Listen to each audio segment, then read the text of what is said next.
الحمد لله رب العالمين والصلاة والسلام على سيد الأنبياء والمرسلين وعلى آله وأصحابه أجمعين أما بعد. آج علامہ بصیری رحمۃ اللہ علیہ کا قصیدہ بردہ شریف، اس کی تو بہت سارے فضائل اور برکات ہیں۔ قصیدہ بردہ شریف جس میں نبی صلی اللہ علیہ وسلم کی صفات مبارکہ کا ایک زبردست عاشقانہ طرز پہ بیان ہے۔ اس مبارک قصیدہ کو قصیدہ میمیہ بھی کہتے ہیں کہ ہر شعر حرف میم پہ ختم ہوتا ہے۔ مولاي صل وسلم دائما ابدا على حبيبك خير الخلق كلهم۔ اور اسی طرح دوسرے اشعار ہیں، هو الحبيب الذي ترجى شفاعته لكل هول من الأهوال مقتحم، محمد سید الکونین والثقلین والفریقین من عرب ومن عجم۔ تو یہ بہت ہی مبارک اشعار کا مجموعہ ہے یہ قصیدہ مبارکہ، اور بزرگان دین، علماء اور مشائخ اس مبارک قصیدہ کو حصول برکات کے لیے پڑھتے ہیں اور اس کا ورد کرتے ہیں۔ ہمارے مشائخ نے فرمایا ہے کہ چند اشعار اس قصیدہ مبارکہ میں مرکزی اشعار ہیں، اور باقاعدہ ان اشعار کا وظیفہ کیا جاتا ہے۔ بعض مشائخ کے ہاں باقاعدہ چلہ کشی کی طرز پہ ان اشعار کی ریاضت ادا کی جاتی ہے اور بانتہا برکات حاصل کرتے ہیں۔ آئیے میرے پاس جو اپنے مشائخ کا اللہ جل شانہ ان کی درجات کو بلند فرمائے اور چاروں سلسلوں کی مشائخ کی قبور کو منور فرمائے، اور جو حیات ہے اللہ جل شانہ ان کی فیوزات کو عام فرمائے، تو میرے مشائخ نے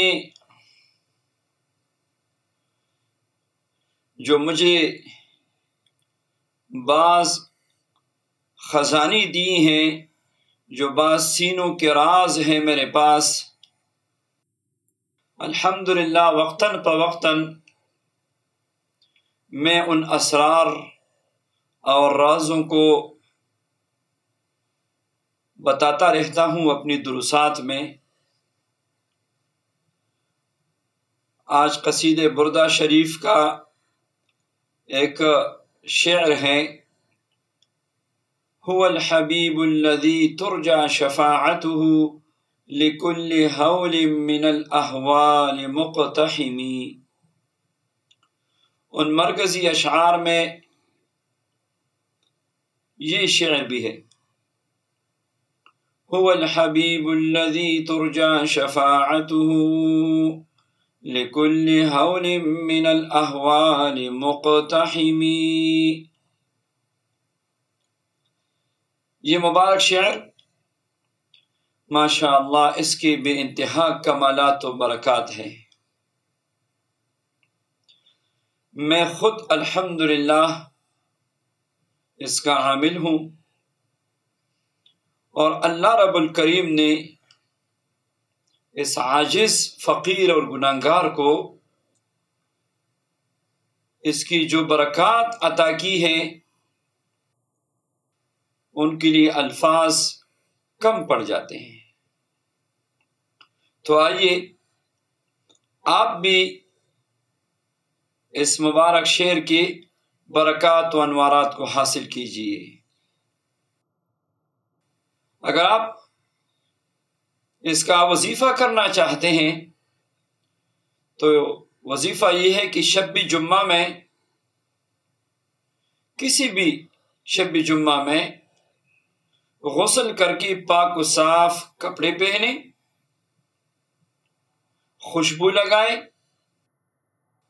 اس کے بعد کسی پاک و صاف جگہ پہ یا مسجد میں یا گھر میں بیٹھ کے 3 مرتبہ سورہ فاتحہ پڑھ لیجیے، پھر 11 مرتبہ درود ابراہیمی پڑھ لیجیے، اور پھر هو الحبیب الذی ترجى شفاعته لكل هول من الاحوال مقتحم 313 مرتبہ شوق اور ذوق کے ساتھ اور اس کے ترجمہ پہ غور کر کے پڑھے، اس کی ترجمہ کو مستحضر کر کے پڑھے، نبی کریم صلی اللہ علیہ وسلم کی محبت اور الفت میں ڈوب کے پڑھے۔ 313 بار پورا ہونے کے بعد پھر 11 مرتبہ درود ابراہیمی پڑھ لیجئے۔ بس یہ آپ کا شروع ہے اور آغاز ہے، اور اس کے بعد کم از کم 41 دن ورنہ 120 دن اس عمل کو جاری رکھیں۔ کوشش کریں کہ یہ وظیفہ آپ عشاء کے بعد کریں، کسی بھی وقت کریں، نہ وحدت زمان ہے نہ وحدت مکان ہے، اگر ہو تو نور علی نور، شرط نہیں ہے۔ جب آپ یہ وظیفہ شروع کریں گے تو اس کی سب سے پہلی برکت ایک چین اور سکون اور عشق و محبت کی ایک کیفیت دل پہ طاری ہو جاتی ہے۔ کبھی کبھی آنکھوں سے آنسو بھی شروع ہو جاتے ہیں، اور اس کی برکات بے انتہا ہے۔ خواب میں نبی کریم صلی اللہ علیہ وسلم کی بار بار زیارت نصیب ہوگی، یہاں تک کہ بعض حضرات کو تو ہر رات نبی کریم علیہ السلام کی زیارت نصیب ہوتی ہے اس مبارک عمل کے دوران۔ اور اس مبارک شعر کے خدام ہے جنات، نہایت مبارک اور مسلمان جنات، وہ حاضر ہوتے ہیں اور پڑھنے والے عامل کو محسوس بھی ہوتے ہیں، اور کبھی نیک اور صالح صورت میں سامنے بھی آتے ہیں، کبھی تنگ نہیں کرتے، یہ عامل کے ساتھ ہوتے ہیں، عامل کی مدد کرتے ہیں۔ اس کے علاوہ اس مبارک شعر کا ایک زبردست عمل یہ ہے، جس گھر میں جنات تنگ کرتے ہیں، شریر جنات، جس گھر میں خون کی چینٹے پڑتے ہیں جنات یا جادو کی وجہ سے، جس گھر میں جنات پتھر برساتے ہیں اور گھر والوں کی زندگی کو اجیرن بنا رکھا ہے، اس شعر کا عامل جب ادھر بیٹھ کے اس گھر میں 313 مرتبہ طریق مذکورہ کے ساتھ اس شعر کا ورد کرتا ہے، اس کے بعد آذان دیتا ہے، تو انشاءاللہ اس گھر سے یہ شریر جنات سارے کے سارے ہمیشہ کے لیے ختم ہو جائیں گے، پتھر پھینکنا بند ہو جائے گا، اور خون کی چینٹیں کبھی پھر نہیں اس گھر میں نظر آئیں گے۔ اسی طرح اس شعر کے عامل کے لیے فتوحات و محبت اور تسخیر خلائق و تسخیر الناس کا ایک دروازہ کھل جاتا ہے۔ محبوب بین الخلائق بن جاتا ہے۔